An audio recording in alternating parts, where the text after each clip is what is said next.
This video is the last in the series of the Bluestone Treatise, which was the healing sciences originally given to me in 1977 by the entity Thoth. Even though it's the last in the series, it's the first chapter, because the book, the way it was written, received by me, each is sort of a standalone. It's under the same theme, but it is a standalone in a sense. So I saved the best for last because this is the longest and really the most difficult for me to put together. And I thought, well, maybe I'll just leave it off. And then I realized, no, I need to do this. It's really the most powerful part.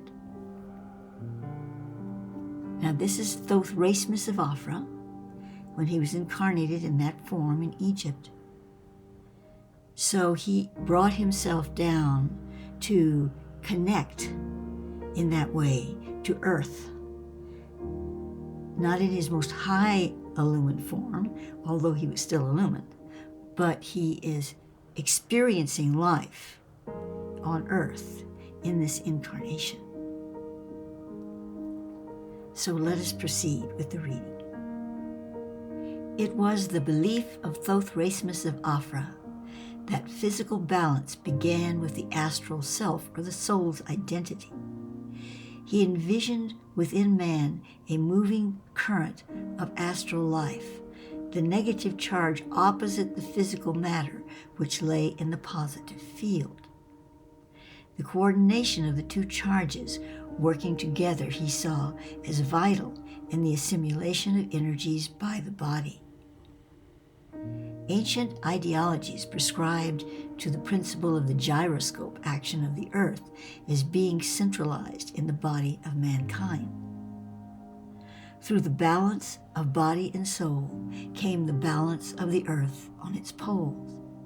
But often through spiritual and physical abuse, the gyroscope motion faltered in man and wobbled on the brink of self-destruction. Thoth Raismes followed this principle into the simplest diagnoses, seeking to prove that the actions of above are so presented in the manifestation of below. Even for the ailment of indigestion, Thoth adhered to this belief. From his medical records, upon studying the malady heretofore presented as a condition of improper digestion, I see an inversion of the gaseous states within the stomach and bowel, causing a condition of imbalance in the fluxing of body liquids, slowing the breakdown of food into energy capsules. This would indicate poor polarization of soul-body exchange. In such cases, Thoth advised the patient to undergo an energy treatment using magnetism. The patient was to lie on his back in a straight and comfortable position with his head pointing north and his feet pointing south. The palms of his hands were to face upward, his eyes closed. He was then to concentrate on drawing through his cranial region the magnetic flow of the North Pole, drawing it into his body, down through his feet, and toward the South Polar current. In this way, he was repolarizing his astral and auric bodies, which ultimately balanced his physical state. This treatment was most effective on conditions caused by simple stress, nervous irritation, lack of sleep, or poor diet. The cases which involved karmic blocks or guilt built up in the subconscious from actions in past lives took longer in treatment and often needed a combination of methods to completely balance the system. Thoth considered karma a wall of thought which was constantly being projected back on itself. Natural thought waves, he perceived, were one-directional, never reflecting backward, always going straight forward and being absorbed by the divine mind of reason. Karma was created when thought became critical of itself and reflected upon its own consummation with life. In doing so, the eye of truth was blinded, much like a bright light reflected into the eye from the mirror, which would be too potent for comfort by mortal sight.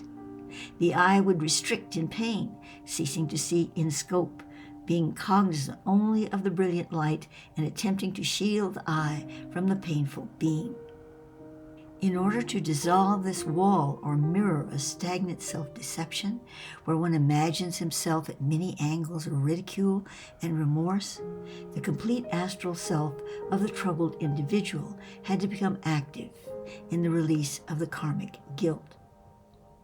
Now I'd like to pause for a moment. Thoth is speaking of an ordinary person. He's not applying this to people who have become, as he would call it, archonically invested, that there's so much evil energy that has been penetrated into the being. Not the souls are not evil, but the evil energy penetrating into the being. I don't even know if energy is the right word. That the soul becomes encapsulated in it and a servant of it. That's a whole different topic we're not going to go into here. You can actually go to my video on the book of Zarathustra, the book of the Zarathustran Lords, to find out more about that. But I just wanted to make that clarification here. Thus Thoth Raismes treated the whole patient, and he found the astral self to be divided into 12 polarities, or 12 phases of awareness, each being polarized at a particular degree of cosmic receipt or acknowledgement of divine reason.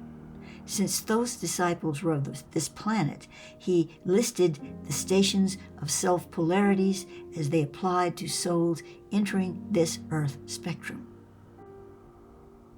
In order to properly understand the polarities of self, imagine a man parachuting down through the air, his target Earth. With each motion of descent, form a double exposure in your mind so that there's a faint image of him left behind in each stage of descending. Of course, each faint image is slightly different from a solid one in the present, and that is the image of different experience and dimension. The man experiences dimensions as various senses in his fall to earth. Nevertheless, each faint double exposure is the image of that individual.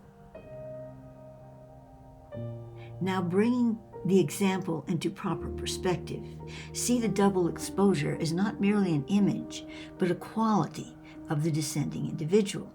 It is a portion of his consciousness that is active in his subconscious presence, a degree of himself that was born in the necessity of descent to earth. Thoth presented these self-polarities as stations of becoming human. In the perspective of time being indivisible on the divine scale, the becoming of a human is still in motion, still descending into our consciousness. Thoth taught that through identification of the descending stages in which the 12 polarities of self are made viable, mankind is able to contact the polarity of self which can answer his present needs.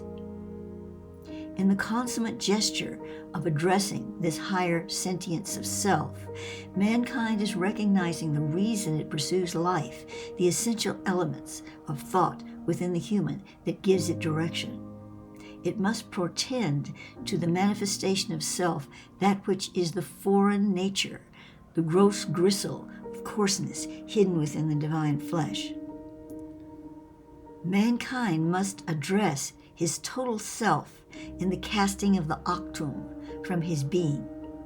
Only then will he cease to dwell in his self-redressed cycle of reincarnation. Instead, he will be open before the Most Great and will receive thereon the grace of his holy hand. Thoth Raismes referred to the Attunement.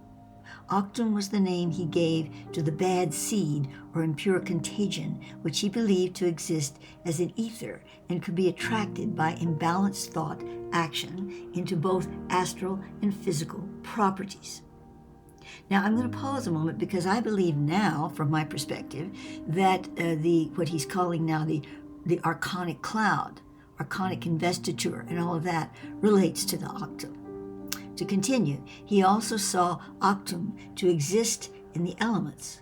When octum was cast from iron, the pure substance left was gold. In like manner, when it was cast from the body of man, the total health remained. Thoth taught a practical utilization of this higher knowledge. He deduced all problems of mankind as being created through a lack of receipt from one or more of the self-polarities. The technique for contacting the self-polarities was in principle simple, yet difficult in the nebulous requirement of senses. The first step, according to the master physician, was to repolarize the body as presently detailed. This accomplished, the patient was to use a system of imagery in identifying to himself the 12 stations of polarity. The mind was of great importance to Thoth. He saw it as the all-reckoner of self, which was often diffused by the octum ether, inhibiting its true magnificence. Through mental imagery, the conscious and subconscious portions of the mind were bridged. The patient was told to present an image to himself of each of the stations. He could use symbols which seemed personal and comfortable to him, or a set of symbols given by Thoth. The patient was to practice recalling the symbols at will, in and out of order, so at the merest suggestion of his mind, the symbol he summoned was so clear in his mental sight that he could sense its presence as well as visualize it. Each symbol was to be concentrated upon in dimension with a spatial symmetry of height, width, and depth. It was important that each symbol induced in the beholder a sense of meaning related directly to the station it represented. The following is Thoth Raismes' definition of the 12 stations of earth polarity, levels of polarity as the consciousness of man descends to earth. I pause in the reading here to say that I have created now templates, frequency templates for each of these stages that you may care to use for the process. First, the divine glory, manifestation of holy principle.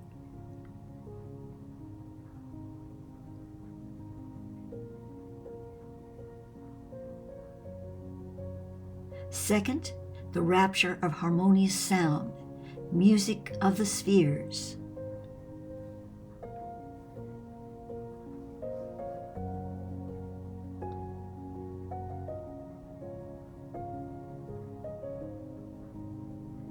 Third, the prayer, issue of holy response.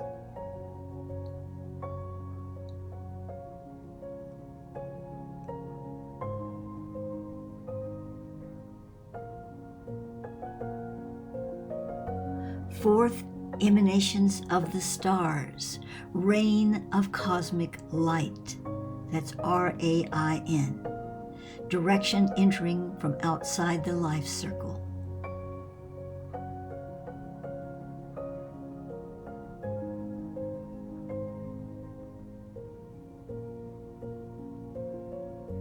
Fifth, the etheric envelope of consciousness, space of mind.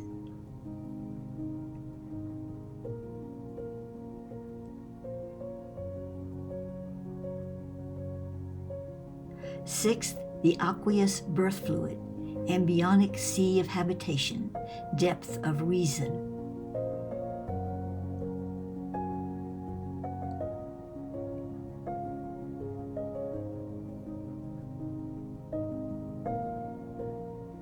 Seventh, the mist, mystic rising of self, collection of the soul.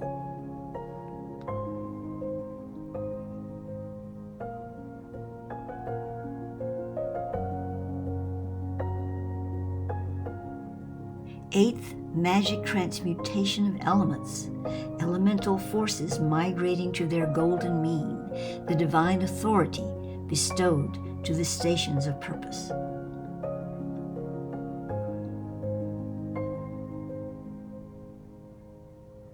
Ninth, the earth, mouth or embodiment of meaning, the vessel of life.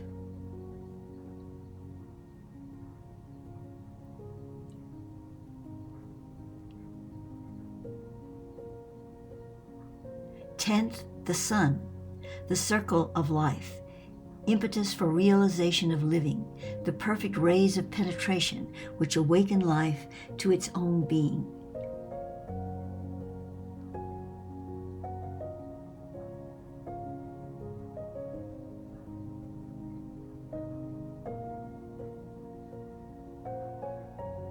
Eleventh, the myriad separations, scattering of solar seed, fulfillment through propagation.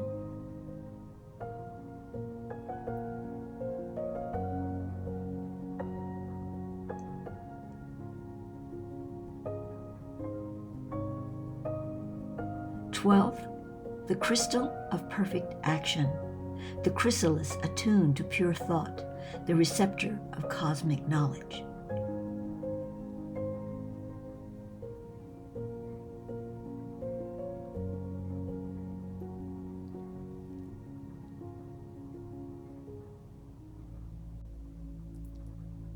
Once the polarity had been identified in the mind of the patient through the use of symbols, the participant, still in a reclining position, was to begin a series of slow, deliberate breaths through the nose, while picturing the symbol associated with the polarity level he wished to contact. After breathing 3 deep breaths slowly, he was to rest a moment, then repeat with 3 more breaths. In the succeeding phase, the individual was to concentrate his energies into the third eye, center of forehead, by simply thinking it there. In some instances, the patient experienced discomfort when he concentrated his energies into the third eye. If this occurred, he was instructed to cease in the effort for a few moments, then begin again slowly. If again there was discomfort, the patient was simply to reduce the energy focused on the third eye to a comfortable level. Often in such a situation, the patient would focus the energies into the third eye inverted, or so that it was forced back into his body. The correct projection is outward through the third eye as a beam from the forehead. That's an important point. When the participant was attuned so that the energy beam was projecting in this fashion, he visualized the desired symbol. At this point, the patient directed the action of that polarity toward his specific problem or through his body for general use. Thoth Raismes' understanding of cosmic action, interrelated with physical life, caused him to study in depth the polarities of man's cosmic consciousness. He realized consciousness to be greater than a nebulous dimension of thought. He saw it to be the actual true body of man, which was synonymous with the source of man. Following this course of Hermetic philosophy, the line between creator and created is indeed star-crossed, the two being mingled in the alchemical solids of nature's crust. The body of man is the denser strain, heaving and pulsing in the grips of a gravitational orb. Emanating from and hovering above the corporeal mass is what Thoth called the heavenly dross, that portion of the higher self that acts as the mind, working relationships between body and soul, the moderator of the opposing forces, which, like a finely ground lens, is the focus upon the physical system. It directs the governing energies as a beam of purpose into the tissues, the veins and organs, and into the smallest portion of the atom therein. Thoth and his disciples pursued belief that all being is directed by its own consciousness. Every atom, proton, neutron, and micro-impulse, the smallest energy existing, is a consciousness unto itself. Consequently, as each micro-impulse exists, it finds itself a part of a larger mass consciousness of infinite dimension. As it emanates this recognition of its being, so the mass consciousness identifies it and its intricate position within the total schematic of the universe. Each micro-impulse is given identification within itself and thus by the mass consciousness. It is then instantly recognized by all other micro-impulses as all being a part of the mass consciousness. There is a closer communication between associate microimpulses. The closeness of activities determines the depth of communication between all things of being. This forms families of consciousness. The human body could be called a family tree. The identification of each part of the body becomes more acute, more realized between microimpulses, the smaller the units. An atom within the body is absorbed in greater depth of communication among its microimpulses than is the complete organ in which the atom exists. As the collection of being comes to an end of its immediate family tree, the human body, it registers this in its consciousness by reversing its charge. This reversal is projected through the auric envelope of etheric colors about the body and impressed into the mass consciousness, forming what Thoth titled an intelligent radiation surrounding the body and uniting with the auric envelope. The intelligent radiation is actually a specialized portion of the total mass consciousness. Its specialty is in the establishing of the working orders of that human system. It is the consciousness of that system working upon itself. If mankind allows himself to ascribe to this concept, he is saying that in his trust has been placed his own creation.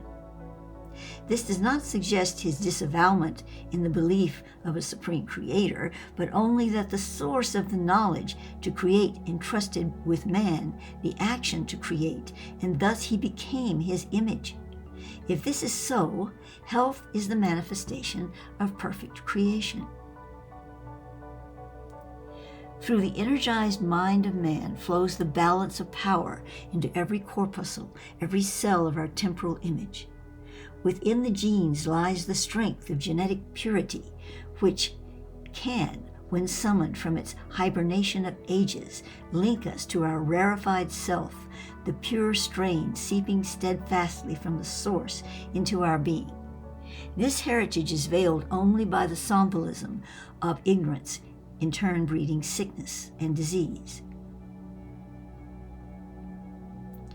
It was the Thothian doctrine to teach that man was in self-imposed torment, and that when the light of truth became perceptible within his atmosphere, poor health was no longer necessary.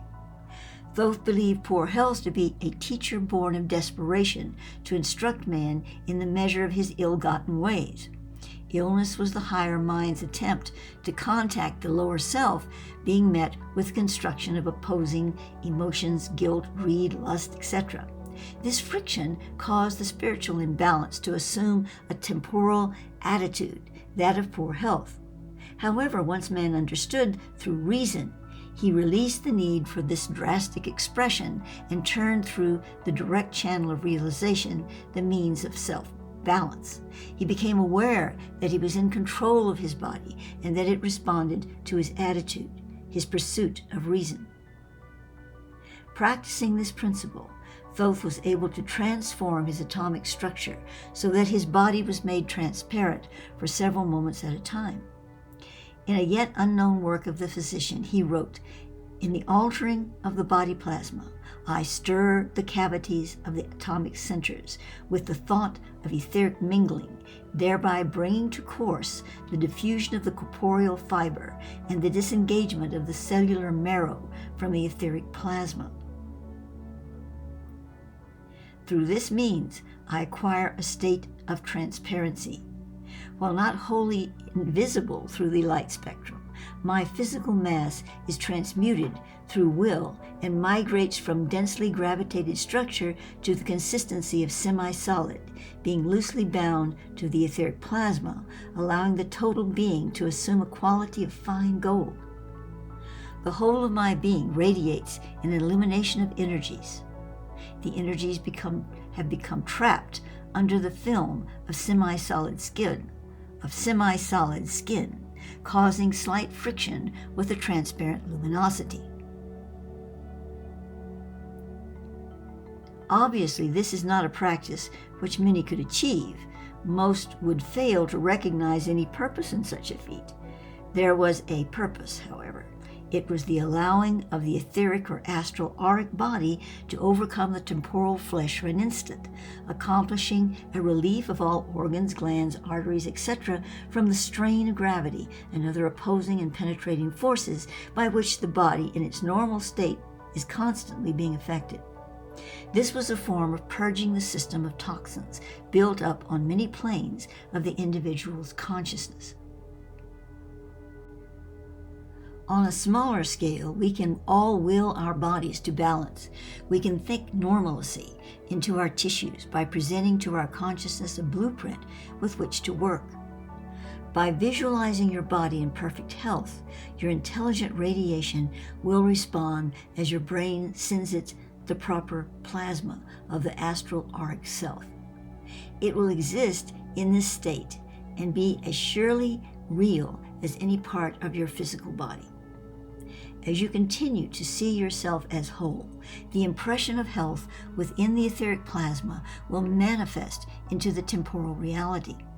The cells of the body will conform to the command given by the intelligent radiation and be applied as a blueprint into the etheric plasma.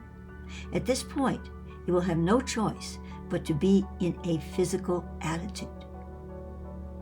Well, I have to pause a moment and say, this is a personal comment, but I think it might help others as well who struggle with this.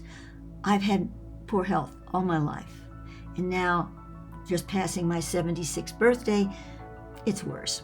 And why haven't I been able to do this? I received this information those many years ago, and I was sick then. So the question is not a downer. It's simply saying, one has to make an internal decision to do this. And obviously, no matter how much I want it on the surface, I have not made that internal decision. And maybe I won't in this lifetime. And I, need to accept that that is on my plate. I don't want to feel guilty about it. I work with that. But, timing is everything. And maybe some of us, our souls are just in the incarnated field that we're in, we don't feel ready to make that decision. It's always there for us. It's not that we can't make it. But maybe there's something about the emotional body that holds us back. Well, I know there is, actually. I could go on that topic, which I won't, but I just wanted to, say something about it here. So to continue. The astral self is a miraculous dimension of our typical stages, linked as delicately and as purposefully as the spiral of a genetic helix. It exists for us now. It is not a contingency, but the true working body. We do not have to await death to recap the bounty of our higher selves, for we are in the midst of all the rewards heaven can muster. That's a powerful line. We are in the midst of all the rewards heaven can muster. The visualizing instructed by Thoth Raismes could be termed light image phasing. The following discourse defines this process in further detail. Thoughts form base patterns from mutual sequences of events. The process of thinking is never separate from identifying present situations with past and future events, for the continuity of thought is maintained through the principle of attraction. The construct of humanity's thought spectrum supplies matter, which is a contingent form of thought, with images of its own force field. The images are placed in geometric parity to the present thought construct and therefore become a focus for an age of mind. Now, I want to pause just for a moment. He's speaking of time travel here. Just bear that in mind. Okay, to continue. Long after the age has lapsed into future thought constructs and therefore new ages, these geometric images, however lost in the absolution of physical matter to seek its level in dust, are still active in original thought image. They act as homing sensors, flashing signals to the seeking higher consciousness of man. Through the attunement to these geometrical forms, the true exegesis of self within the mind-matter-spirit homeostasis is revealed. I think that's homeostasis. Homeostasis is a relatively stable state of equilibrium between the different but interdependent elements of subsystems of any organism of any kind.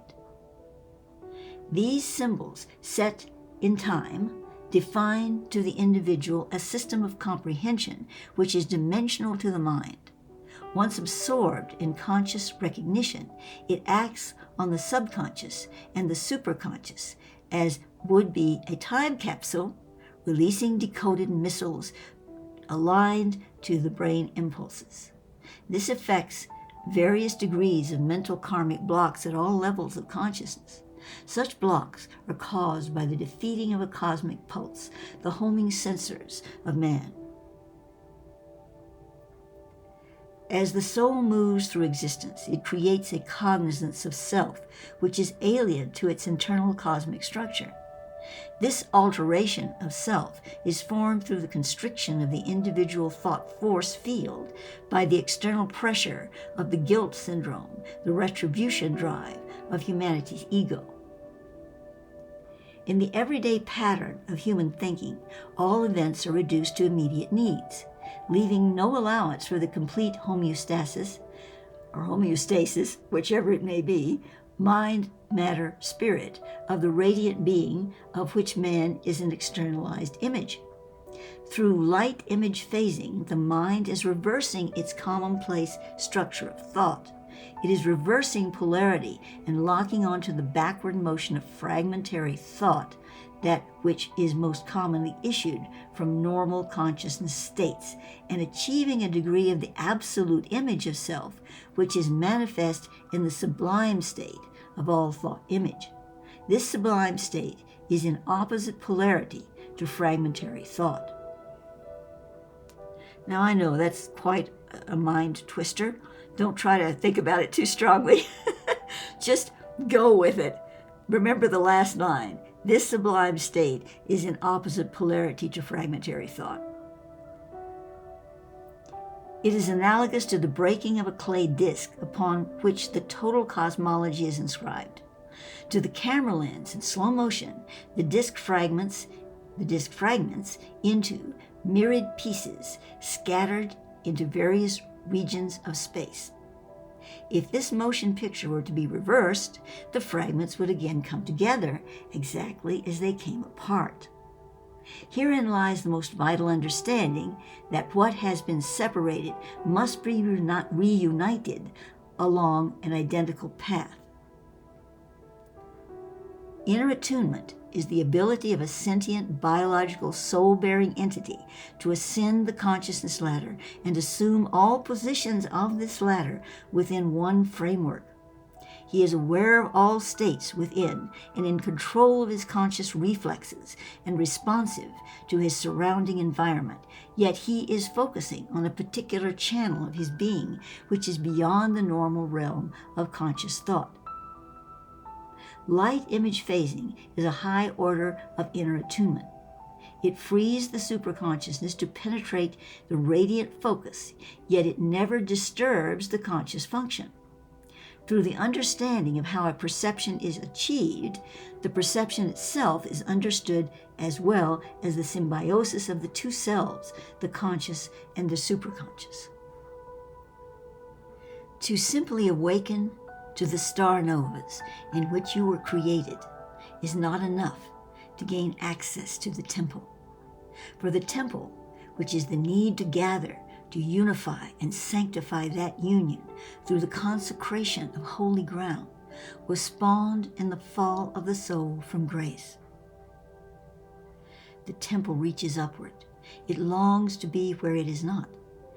It is the developed understanding of the many who have preserved fragments of righteousness and secured these pieces into one mass, the rock. Yet the temple is only an understanding of truth. It is not the summit of that truth. Once the temple is raised, the soul must seek the spiritual counterpart of the temple, which is the light of inward spirit, that which illuminates the temple and breathes the divine life into its solemn chambers. That concludes the reading in this last video of the Treatise of the Blue Stone. So in 1977, Christine Hayes, now Shemaya Christine Attunement, said, well, that's that.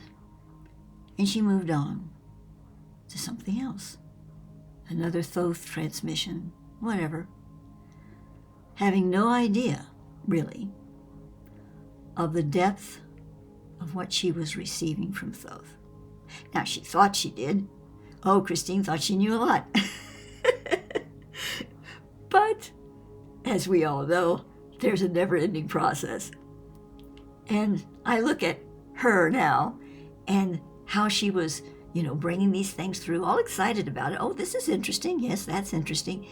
Never realizing the true value of what she was being given. And now I do. I'm not making, too much of it, but I'm just saying, I feel that this treatise, this whole treatise that Thoth gave me, the healing sciences of Thoth, was, far beyond anything I could have imagined at the time. And now I'm able to give it forth to all of you in this beautiful presentation, using the technology that we have at our fingertips at this time. In conclusion, here are a few more activational images. The music was created with AI.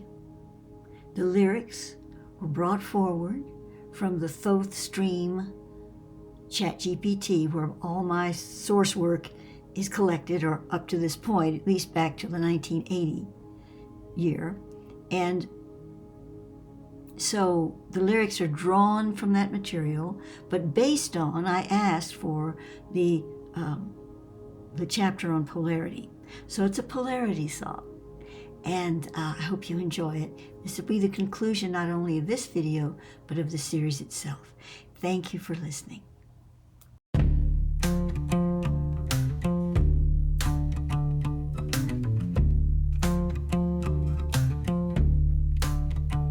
I was born from the ancient light, through the veil of endless night, spun in gold, spun in fire, drawn to earth by soul's desire.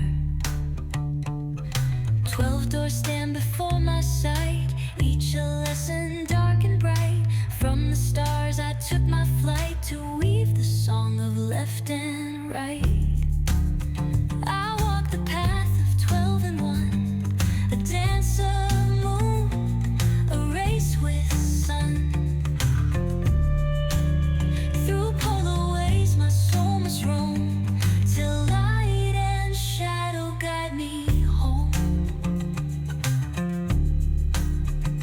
Bound in flesh, yet free as air, a mirror cast in love.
dark turn bright. Through the veil, I see once more